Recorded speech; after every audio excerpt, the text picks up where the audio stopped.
تو اسی طرح سب سے زیادہ احترام اور سب سے زیادہ عظمت اللہ کی، اللہ کے نبیوں کو حاصل ہے۔ اب نبیوں کے اندر جو معرفت اللہ پاک دیتے ہیں اس زمانے میں کسی اور کو معرفت نہیں ملتی اللہ کی، تو اس اعتبار سے وہ جاننے والے۔ اور حدیث پاک میں نبی رحمت صلی اللہ علیہ وسلم کے ارشاد پاک کا خلاصہ یہ ہے کہ قیامت کے میدان میں حق تعالی شانہ عیسیٰ علیہ نبینا علیہ الصلوۃ والسلام کو یاد کریں گے اور فرمائیں گے کہ بلاؤ عیسیٰ کو، اس لیے کہ ان کی قوم جو دنیا میں جھٹلائی تھی آج بھی جھٹلا رہی ہے۔ اسی لیے دوسری جگہ مضمون آتا ہے کہ کما تحیون کما تموتون کما تموتون کما تحشرون، جس حالت میں تم جیو گے اسی حالت میں تم مرو گے، اور جس حالت میں تم مرو گے اسی حالت میں تم قیامت کے دن اٹھائے جاؤ گے۔ اگر اطاعت میں، عظمت میں، اپنے نبی کی محبت میں، اپنے لائے ہوئے دین کی فکروں میں اگر زندگی گزرے گی تو یہ بندہ آخرت میں بھی دین کی فکروں کے اوپر ہی اٹھے گا اور اپنے نبی کی محبت اور اللہ کی عظمت کے اندر ہی اٹھے گا، اور اللہ اپنے عظمت کرنے والے اور اپنے نبی کی محبت کرنے والوں کو جو مقامات دیں گے، عرش کا سایہ دیں گے، نورانی ممبر دیں گے، بیٹھنے کی راحت دیں گے، اب یہ اعزازات اور عزتیں ان کے حصوں میں آئیں گی۔ اور جو آدمی اپنی زندگی دنیا کے اندر غفلتوں میں اور بے دینی میں گزارا، وہ وہاں بھی مکر و فریب میں ہی سمجھے گا کہ شاید میرا کام بن جائے اور میری زندگی ٹھکانے پہ لگ جائے، وہ اس کی فکر کرے گا۔ تو چنانچہ عیسیٰ علیہ السلام کی قوم جس نے دنیا کے اندر مکر و فریب کیا، اتنا کیا کہ غیر المغضوب علیہم ولا الضالین میں ہر سورت کے پڑھنے میں اور ہر نمازی کی ہر رکعت میں ان کے اوپر لعنت کی گئی کہ یہ اللہ رب العزت کی لعنت کے حقدار ہیں۔ تو اب یہ جن کے اوپر ایسی لعنت قیامت تک چل رہی ہے اور یہ اپنی زندگی کو نبی کے ساتھ بغاوت و بے باکی میں گزارے، یہ اللہ کے سامنے بھی جھوٹ بول کر نجات کا راستہ ڈھونڈیں گے اور یہ کہیں گے اللہ ہمارے پاس آپ کا کوئی بندہ آیا نہیں اور ہم کو کوئی راستہ دکھایا نہیں، ورنہ ہم کیوں غلط راستے پہ جاتے اور ہم کیوں بھٹک جاتے اور ہم کیوں ایسا کرتے۔ تو جب وہ اپنی تعویلات کریں گے تو حق تعالی شانہ چونکہ وہ دن یوم الانصاف ہوگا کہ انصاف کا دن ہوگا، ایسا انصاف ہوگا کہ اس دن اللہ پاک اس بکری کو جو دنیا میں بے سینگ کی تھی اور وہ بکری جو سینگ والی تھی اور سینگ والی بکری نے بے سینگ والی کو سینگ مار دیے تھے، تو باوجود یہ کہ وہ مکلف آخرت تو ہے نہیں، لیکن اللہ ان کو بھی حیات دیں گے، کھڑا کریں گے اور سینگ والی بکری کو بے سینگ بنا کر، بے سینگ والی بکری کو سینگ والی بنا کر اس کو بدلہ دلا کر پھر مٹی بنائیں گے تاکہ ان کا بھی حق ادا کروائیں گے۔ تو اس انصاف کے دن میں اللہ پاک یہ چاہیں گے کہ بھئی یہ جھوٹ بولے اور میں تو جانتا ہوں، اب فرشتوں کو حکم دو کہ ان کے منہ کو بل گھسیٹ کے جہنم میں ڈال دو، یوں نہیں فرمائیں گے بلکہ حجت پوری کروائیں گے۔ تو عیسیٰ علیہ السلام کی قوم جب انکار کرے گی کہ کوئی حق کا پیغام ہم کو سنایا نہیں، تو اللہ پاک فرمائیں گے جاؤ ہمارے نبی عیسیٰ روح اللہ کو لے آؤ۔ تو فرشتے آ کر کہیں گے کہ حق تعالیٰ نے آپ کو حشر کے میدان میں یاد فرمایا ہے۔ تو حضور پاک صلی اللہ علیہ وسلم کے ارشاد پاک کا خلاصہ یہ ہے،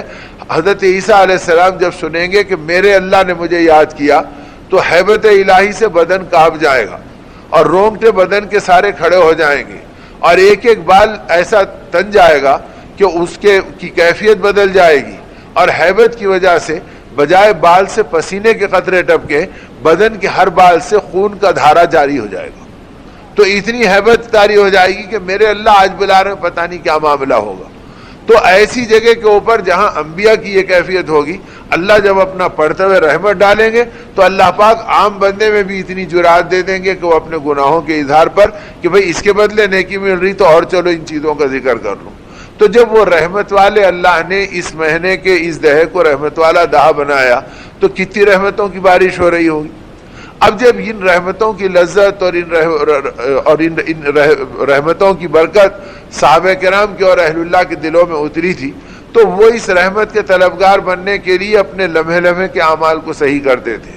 اپنے رات کے عمل کو بھی، دن کے عمل کو بھی، انفرادی اعمال کو بھی، اجتماعی اعمال کو بھی، غرض یہ کہ اس زندگی کو ایسی بناتے تھے جو قرآن پاک کے آئینے میں پوری اتر جائے۔ اسی لیے قرآن پاک کی عظمت اور قرآن پاک کی پکار اور قرآن پاک کا مطالبہ کیا ہے؟ یہ قرآن پاک کا مطالبہ یہ ہے کہ یا ایھا الذین آمنوا اتقوا اللہ حق تقاتہ ولا تموتن الا وانتم مسلمون، اے ایمان والو اللہ سے ڈرو جیسے اس سے ڈرنے کا حق ہے، اور مت مرو مگر یہ کہ جب بھی مرو تو تمہاری موت اسلام پر آئے۔ اب یہ تو طے نہیں ہے کہ بھئی موت رمضان میں آئے گی، روزے کی حالت میں آئے گی، بس سال کے 12 مہینوں میں کب آئے گی انسان بے خبر ہے، مسجد میں آئے گی یا گھر پر آئے گی، سڑک پر آئے گی یا کسی اور کنارے پر آئے گی، تو جب بھی موت ہو تو یہ موت ایمان والی ہو، کہ اللہ کے فرشتے گواہی دے دے کہ ہاں یہ ایمان والا آ رہا ہے، اور اللہ پاک قبول کر لے کہ یہ میرا بندہ ہے۔ تو اس کے لیے اپنی زندگی کو ایسی بنانا کہ 24 گھنٹے کی زندگی میں ہمیشہ اللہ کی بندگی سامنے رہے۔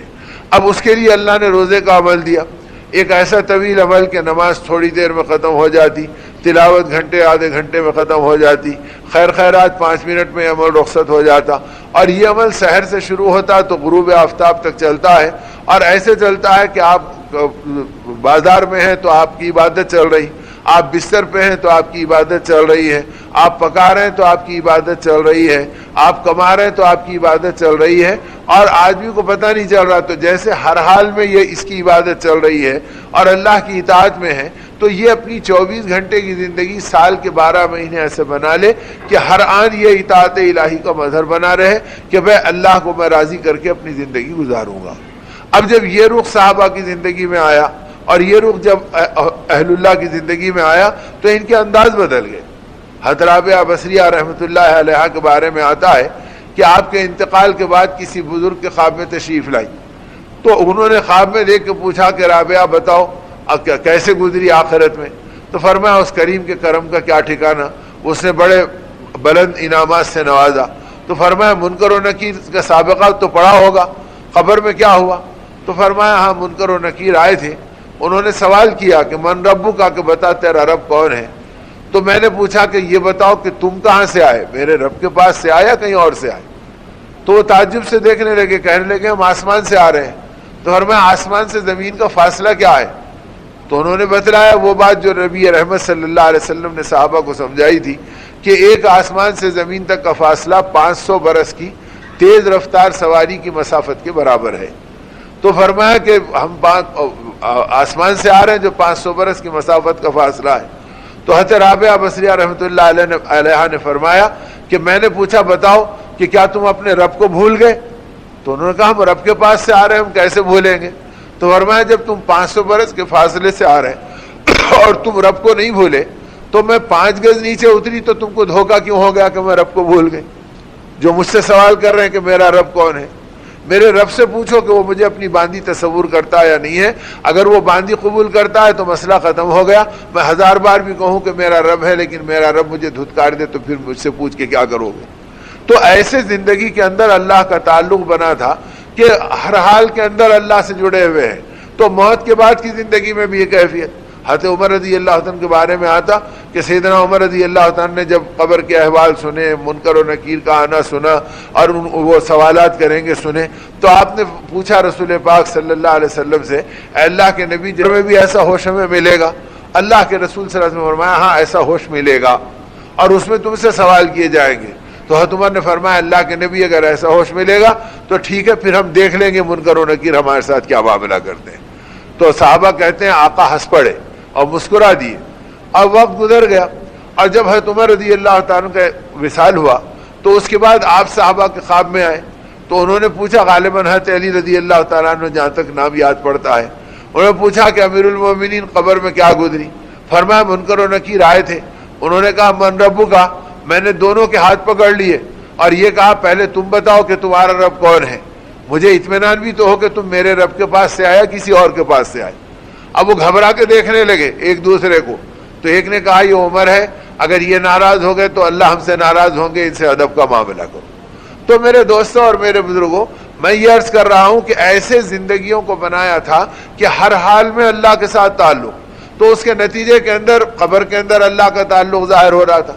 ایسا تعلق تھا کہ دنیا کے اندر ہر جگہ ان کا تعلق محسوس ہو رہا تھا۔ جنگل میں جا رہے ہیں تو درندوں کے اندر اللہ کا تعلق محسوس ہو رہا تھا، راستوں پہ جا رہے ہیں تو ہر مخلوق کے اندر اللہ کا تعلق ان سے محسوس ہو رہا تھا۔ چونکہ ان کا اللہ سے تعلق تھا تو ساری مخلوق ان کے تابع تھی۔ تو اللہ کا پاک کلام اس لیے ہے کہ اس کے اندر کہ اس کی روشنی میں ہم یہ دیکھیں کہ ہماری زندگی میں اللہ کا تعلق کیا ہے، روٹی سے کتنا تعلق، کپڑے سے کتنا تعلق، کمائی سے کتنا تعلق، دنیا کی مٹنے والی چیزوں سے کتنا تعلق، تو پتہ چلے گا پوری جوانی اس پہ نچوڑی جا رہی، پوری زندگی اس پہ لگائی جا رہی، پوری طاقتیں اس پہ خرچ کی جا رہی کہ بھائی میرا گھر بن گیا تو بس ہے، اور میرا کام بن گیا تو بس ہے، اور میرا پیٹ بھر گیا تو بس ہے۔ اب صحابہ کرام کی زندگی یہ تھی کہ یہ سب کچھ لٹ گیا اور اللہ راضی ہو گیا تو بس ہے۔ اب اللہ کی رضا کے لیے انہوں نے قرآن پاک کی روشنی میں اپنی زندگی کو گزارا تھا، تو پھر یہ قرآن پاک ان کے لیے عظمتوں کا ٹھکانہ بن گیا تھا اور رحمتوں کا منبع بن گیا تھا۔ تو میرے بھائیوں اور میرے بزرگوں، زندگی کو اس طرح بنانے کے لیے اللہ نے ماہ رمضان اور ماہ مہمان کی نعمت دی کہ اس کے سائے میں اپنی تربیت کر لو۔ اور تربیت کیا کہ اس میں اس بات کو طے کر لو کہ اب ہم اللہ کی مرضی پہ جئیں گے، اپنی مرضی پہ نہیں جئیں گے۔ اب اپنی مرضی کیا تھی کہ وہ جب چاہے کھا لے، جب چاہے سو جائیں، جب چاہے پی لیں۔ اللہ کی مرضی ہے کہ ہم جب چاہیں اس وقت کھاؤ، ہم جب چاہیں اس وقت پیو، ہم جب چاہیں ویسی زندگی گزارو۔ اب اس کی ایک مشق 1 مہینہ کراتے ہیں اور 11 مہینہ دیکھتے ہیں کہ ہمارا بندہ اس مشق و تربیت سے کچھ ہماری نسبت پہ اپنی زندگی کو بڑھایا یا نہیں بڑھایا۔ اب جب اس رخ پہ صحابہ کی زندگیاں چلی تو اتنی چلی کہ پھر حضور پاک صلی اللہ علیہ وسلم، اب رمضان ہی کا مہینہ ہے، گویا روزہ رکھے ہوئے ہیں۔ اب روزے ایک بار آپ سحر فرما رہے اور سحر کے موقع پہ حضرت علی رضی اللہ تعالیٰ عنہ آپ کے ساتھ ہیں اور ایک اور صحابی آپ کے ساتھ ہیں۔ اب ان کے ساتھ آپ سحر فرما رہے اور اتنے میں حضرت بلال آ گئے۔ سیدنا بلال نے آ کے فرمایا اللہ کے رسول صبح صادق ہو گئی۔ تو آپ نے مسکرا کے ان کی طرف دیکھا اور پھر کھانے میں لگ گئے۔ آپ جانتے تھے کہ ابھی صبح صادق نہیں ہوئی، لیکن بلال کو شک ہو گیا، وہ آ کے ہم سے کہہ رہے ہیں آپ سحری جاری رکھیں۔ تھوڑی دیر میں حضرت بلال پھر آئے اور آنے کے بعد فرمایا کہ یا رسول اللہ، آپ نے قسم کھا کے کہا کہ اس ذات کی قسم جس پہ میرا ایمان ہے صبح ہو گئی۔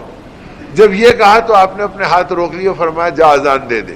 اور اس کے بعد مسکرا کے فرمایا بیٹھنے والے صحابہ کے درمیان اللہ بلال کے حال پر رحم کرے، اس نے عجلت کی اور قسم کھا لی کہ صبح ہو گئی۔ تو اللہ کو بلال کی قسم کی لاج رکھنی تھی، اسی اللہ نے صبح کو جلدی بھیج دیا۔ تو گویا صبح شام میں شمسی نظام میں ایمان والے کا اثر چلتا تھا اور ایمان والے کی محنتوں پر اللہ پاک اپنی قدرت کا تماشا دکھلاتے تھے۔ لیکن یہ کب ہوا؟ جب کہ اپنی زندگی کو اللہ کی نسبت کے اوپر بنایا تھا اور اللہ سے اپنے معاملے کو جوڑا تھا۔ تو میرے دوستو، اس کی تربیت اللہ اس مہینے میں کرا رہے ہیں، اور جب کرا رہے ہیں تو کیسی کرا رہے ہیں؟ بھائی رمضان کا مہینہ ہے، اب رمضان کے مہینے کے برکتیں اللہ دکھلا رہے ہیں کہ تم کھانا پینا چھوڑ رہے ہیں، ہم تمہارا کھانا پینا بڑھا رہے ہیں۔ یہ بات نہیں کہ اللہ میاں 1 مہینے کی کٹوتی کرا کے باقی 11 مہینوں میں اس کی تقسیم کراتے ہیں، جب جا کے ہمارے راشن کارڈ قدرت کے اعتبار سے پورے ہوتے ہیں، بلکہ اللہ بے نیاز ہے اور ان کے پاس کسی چیز کی کمی کا سوال ہی نہیں۔ یہ تو تصور اگر سوچے تو اس کے ایمان کے لیے خطرہ بنے گا۔ اب وہاں تو یہ ہے کہ اللہ پاک تربیت کرا رہے ہیں کہ بھئی کھانا پینا ہمارے لیے چھوڑو، اور اس کے بعد اپنے نبی سے خوشخبری سنا رہے ہیں کہ اس مہینے میں مومن کا رزق بڑھایا جاتا اور ان کی روزی میں برکت کی جاتی، اور کتنی برکت کی جاتی وہ ہم اپنی آنکھوں سے دیکھ رہے ہیں۔ سال کے 11 مہینے کھانے پینے کے وہ نظارے پوری دنیا میں نظر نہیں آتے جو نظارے اس مہینے میں اللہ اپنی قدرت سے دکھاتے ہیں۔ مسجدوں پہ اس کے چہل پہل دیکھ لو، بازاروں میں اس کی کیفیت دیکھ لو، گھروں میں اس کی بھاگ دوڑ دیکھ لو، بچوں میں اس کی خوشیاں دیکھ لو، تو ہر جگہ آدمی کو نظر آئے گا کہ یہ اللہ کھانا پینا اتنا کہ جسے سوچ نہیں سکتے تھے۔ پھر کھانا پینا ہی نہیں بڑھایا، کھانے میں برکت اتنی تھی کہ اس کی لذت کو بھی بڑھایا، اس کی عزت کو بھی بڑھایا۔ اتنی لذت ہے کہ جو افطار کے وقت آدمی کو لذت ملتی ہے، وہ لذت 11 مہینے بڑے بڑے مرغن غذاؤں کے اندر آدمی کو لذت نہیں ملتی، جو لذت اللہ روزے دار کو روزہ کھولنے کے وقت عطا فرماتے ہیں۔ تو اللہ پاک لذت بڑھا رہے ہیں، عزت اتنی بڑھا رہے ہیں کہ روزے دار کی دعائیں قبول کی جاتی ہیں، افطار کے وقت کی دعائیں اور مقبول بن جاتی ہیں۔ وہ بندہ دن بھر بھوکا پیاسا رہ کر ہم سے مانگنے کے لیے بیٹھا، اب اس کے ہاتھوں کو خالی مت گراؤ، اس پر اپنی رحمتوں کی بارش کر دو۔ تو اب اس طرح اس کی عزت بڑھ رہی ہے، مخلوق میں اس کی محبت بڑھا رہے ہیں۔ ارے بھائی روزے سے ہیں، ذرا ان کا کام پہلے کر دو، ارے بھائی دکان پہ آ گئے روزے دار ہے، پہلے ان کو دے دو، بچوں کو بعد دے دیں گے، دوسروں کو بعد دیکھیں گے۔ تو یہ محبتیں اللہ بڑھا رہے ہیں۔ تو بڑھا کر اللہ ان باتوں کو بتلا رہے ہیں کہ دیکھو، جب تم نے ہمارے لیے کھانا پینا چھوڑا تو ہم نے چھڑایا نہیں، بلکہ اس کے اندر اور اضافہ کر دیا۔ صحابہ یہ راز سمجھ گئے تھے کہ رمضان اور ایمان کو سمجھنا ہے تو یہی سمجھو، جیسے رمضان میں کھانا پینا چھوڑا تو کھانے پینے میں برکت ہو گئی، اگر زندگی بھر خواہشات کو چھوڑیں گے تو خدا ہماری خواہشات کو جائز طریقے پر اپنی شان کے اعتبار سے پورا کرے گی۔ اور یہ پوری ہوئی، صحابہ کی زندگی میں ہوئی، تابعین کی زندگی میں ہوئی، اہل اللہ کی زندگی میں ہوئی۔ اب جتنے بڑے بڑے واقعات سنتے ہیں کہ بھئی ان کے دستر پہ ہزاروں کھاتے تھے، صحابہ کے پاس اسی کھائے لو، اہل اللہ کے پاس اسی طرح کھائے لو، اور آج بھی کھا رہے ہیں اسی طرح سے۔ تو یہ کدھر سے ہو رہا؟ بھائی اللہ کی نسبت کے اوپر انہوں نے خرچ کیا تو اللہ ان کے مال میں برکت دے دی۔ ہم سمجھ رہے ہیں جمع کریں گے تو برکت ہوگی، جمع میں تو نحوست ہے